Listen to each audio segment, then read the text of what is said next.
Oui, Aïssata, salunama juram, day tampere c'est salam inchallah. Grandem, minate question c'est une question bida ko les signes avant-coureurs d'un AVC. Arandi kanyum c'est un peu c'est relativement complexe. Euh, Aïssata, ce qu'elle aurait décrit, moi je classerais ça dans la catégorie des AIT. On va dire ce qu'on appelle AIT et AVC. AIT, quoi, accident ischémique transitoire, et AVC, quoi, accident vasculaire cérébral. C'est-à-dire, Sahali Hal AVC est déjà venu à la phase constituée, c'est-à-dire que c'est l'AVC qui est déjà là, qui est avec tout son cortège.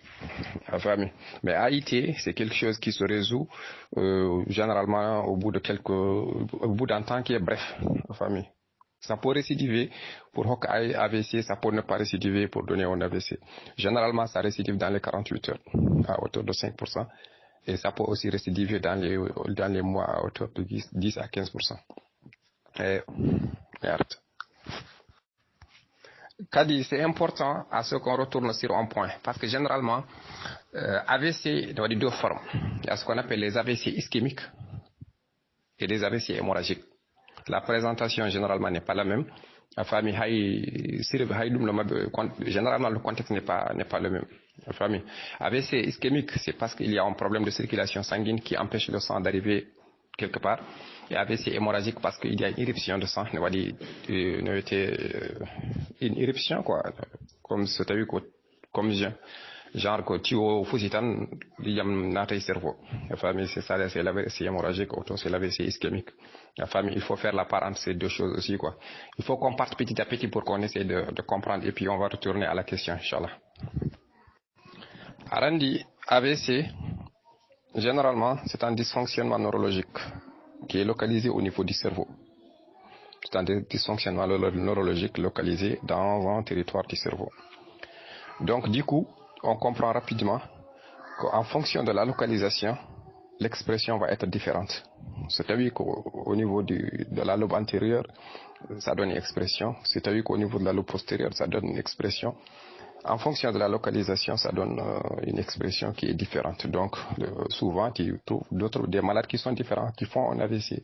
Odo, il y a un problème de langage. Oga, il a un problème de myoplégie. Oga, il a un autre problème de famille. C'est en fonction de la localisation cérébrale de l'AVC.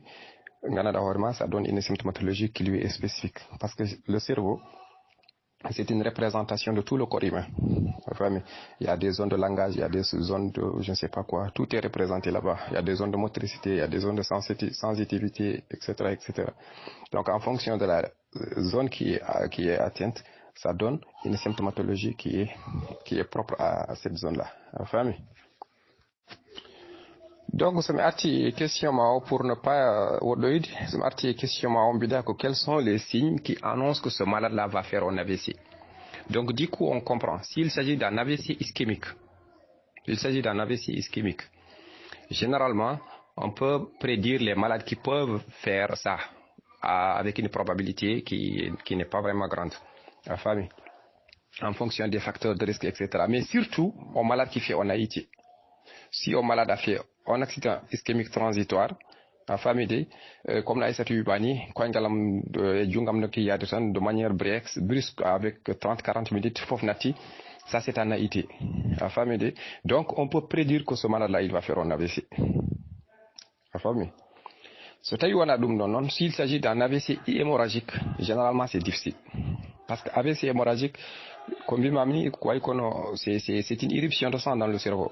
Et cette éruption, généralement, elle est secondaire à deux grandes choses. Soit c'est une malformation vasculaire, il y a un point de faiblesse au niveau des artères, ou alors c'est des artériomes qui existent au niveau du cerveau.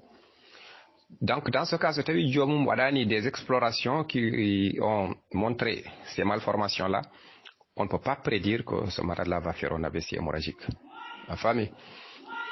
Mais le praticien, le clinicien, ne était une tension, malade jogorto une hypertension artérielle déséquilibrée, une situation. Le clinicien peut dire que voilà, moi j'ai peur que mon malade là fasse un AVC. Bon, il sous-entend un AVC hémorragique. Il a peur, lui. Mais en tant que citoyen lambda, comment dire que voilà, mon parent là, il va faire un AVC, c'est relativement difficile. Sauf si le malade fait en Haïti auparavant.